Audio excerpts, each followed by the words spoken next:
मोदींचं अवतार कार्य संपलं, 75 वर्षांनंतर निवृत्ती घ्यावी हा मोदींचाच नियम। मोदींची निवृत्तीची घडी जवळ आली, राऊतांचं पुन्हा वक्तव्य। संतोष देशमुखांच्या हत्येला अनैतिक संबंधाचं स्वरूप देण्यासाठी एका महिलेचा वापर केला, सामाजिक कार्यकर्त्या अंजली दमन यांचा आरोप। तर देशमुखांना बलात्काराच्या गुन्ह्यात अडकवण्याचा घुलेनं प्लान केल्याचं दोषारोप पत्रातल्या एका जबाबात उल्लेख।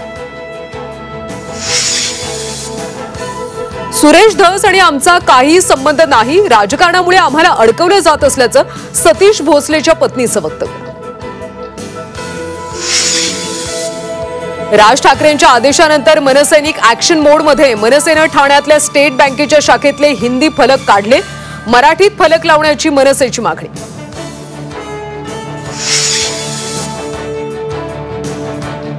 चौदा मालमत्ता केंद्राच्या ताब्यात देण्याचे विशेष टाडा कोर्टाचे मेमन कुटुंबियाला आदेश, केंद्र सरकार मालमत्तांचा लिलाव करणार।